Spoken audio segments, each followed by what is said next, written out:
Hello friends, स्वागत है MK sir inspiration के एक और बेहतर वीडियो में। तो सबसे पहले आपको और आपके पूरे परिवार को इस नव वर्ष की बहुत सारी शुभकामनाएं। और बच्चों, हमें नया साल कहीं ना कहीं बहुत कुछ सिखाता है कि हमें नियमित रूप से काम करना है और हमें चलते रहना है। भले ही हम कछुए की चाल से चले, लेकिन रेगुलर हमें मेहनत करना है बच्चों। क्योंकि आप इसके कुछ दिन, अगर हम कुछ दिन क्या भाई, एक साल पहले आप 2022 की विशेष बांट रहे थे और आज देखिए 2023 के इस नव वर्ष का आगाज हो चुका है। तो भाई नया साल तो आएगा जाएगा, लेकिन बच्चों हमें अपने कैरियर को देखना है, मेहनत करना है और इस नए साल मतलब नव वर्ष में एक नए जोश, जुनून और ऊर्जा के साथ हमें लग जाना है और ठान लेना है कि भाई मुझे ये करना है। तो चलिए रसगुल्लों, आज के इस वीडियो में हम एक बहुत ही इंटरेस्टिंग चैप्टर के सेंट्रल आइडिया को देखने वाले हैं। बहुत सारे बच्चे बोल रहे थे कि सर सेंट्रल आइडिया सभी करा दीजिए। अगर हम बात करें तो माई मदर एट 66 उसको करा दिया है, लिंक डिस्क्रिप्शन में है, उसे देख लेना।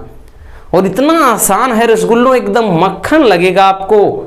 और समझ लीजिए 4 नंबर आपके जेब में है। आप देख लीजिए, कहीं भी देख लीजिए, इतना आसान मिलेगा नहीं जैसा हम आज आपको बताने वाले हैं।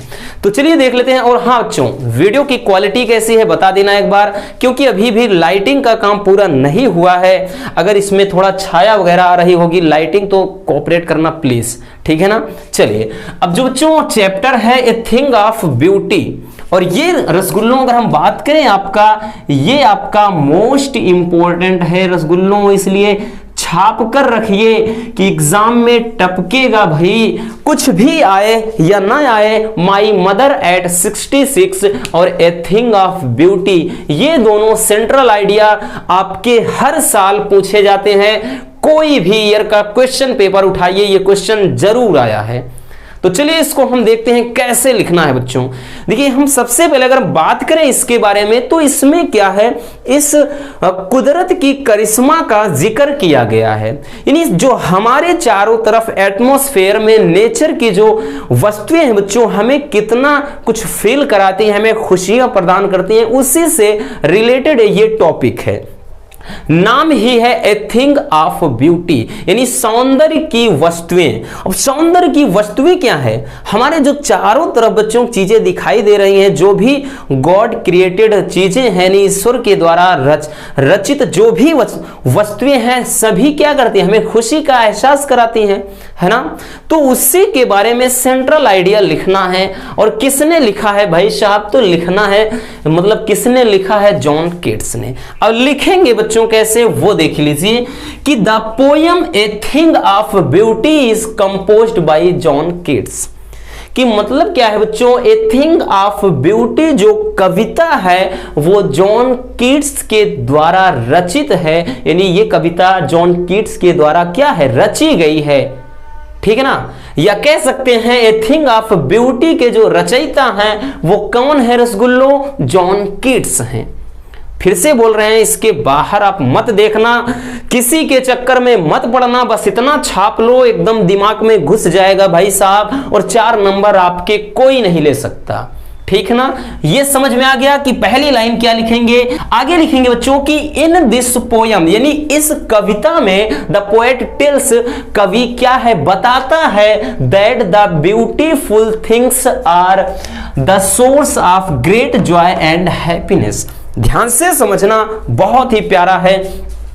कह रहा है कि in this poem the poet tells, इस कविता में कवि यह बताता है दैट कि द ब्यूटीफुल थिंग्स, यानी जो सुंदर वस्तुएं हैं, आर द सोर्स, वो क्या है, स्रोत हैं, ऑफ ग्रेट जॉय, एक बड़ी खुशी का, एंड हैप्पीनेस यानी प्रसन्नता का, ठीक है ना।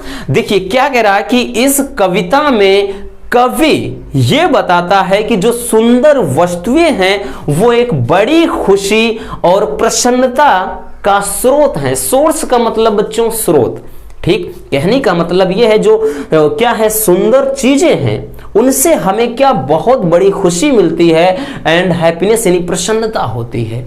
समझ में आ गया, यानी बहुत आनंद और प्रसन्नता मिलता है। फिर आगे कह रहा है कि देयर फॉर, यानी इसलिए beautiful, beautiful things are worth treasuring. देखिए कह रहा है इसलिए ब्यूटीफुल थिंग्स, यानी जो सुंदर वस्तुएं हैं, आर वर्थ माने क्या है, आर माने हैं, वर्थ माने बहुमूल्य, ट्रेजरिंग का मतलब होता है बच्चों खजाना, धरोहर जिसको कहते हैं। वो आगे कह रहे हैं कि इसलिए जो सुंदर वस्तुएं हैं वो एक अनमोल खजाना है। ठीक, आगे कह रहा है with the passing of time, यानी समय बीतने के साथ साथ, with the passing of time यानी समय बीतने के साथ साथ, a thing of beauty become more joyful, कि बच्चों जो सौंदर्य की वस्तुएं हैं बिकम मोर जॉयफुल, और भी आनंददायक बन जाती हैं। ठीक, समय बीतने के साथ साथ जो सुंदर वस्तुएं हैं वो क्या है, और भी ज्यादा आनंददायक हो जाती हैं। आगे कह रहा है बच्चों क्रिएशन ऑफ गॉड, यानी ईश्वर की जो रचना है, प्रोवाइड एनर्जी एंड हैप्पीनेस, वो एक ऊर्जा और खुशी प्रदान करती है, and make us feel happy, और हमें खुशी का एहसास कराती है ना मजेदार। बहुत ही सिंपल है बच्चों, ज्यादा आपको भटकना नहीं है कि क्रिएशन ऑफ गॉड यानी ईश्वर की जो रचना है, प्रोवाइड हमें प्रदान करती है, एनर्जी यानी ऊर्जा, एंड हैप्पीनेस यानी प्रसन्नता, and make us feel happy, और हमें खुशहाली का यानी खुशी का एहसास कराती है। तो ये रहा ए थिंग ऑफ ब्यूटी के बारे में सेंट्रल आइडिया, यानी ए थिंग ऑफ ब्यूटी का जो केंद्रीय भाव है, ठीक ना, वो ये रहा। अब आई थिंक बच्चों इससे ज्यादा आसान हो ही नहीं सकता है। बाकी आपकी क्या राय है इस वीडियो के बारे में जरूर मेंशन करना कमेंट बॉक्स में। अगर वीडियो पसंद आई है तो प्लीज वीडियो को लाइक कर देना, और नए हैं तो चैनल को सब्सक्राइब जरूर कर लीजिए। मिलते हैं किसी और ऐसे मजेदार वीडियो के साथ। Love you, bye bye, take care. और हाँ, इसको स्क्रीनशॉट कर लीजिए, बाकी टेलीग्राम में भी आपको इसकी PDF मिल जाएगी।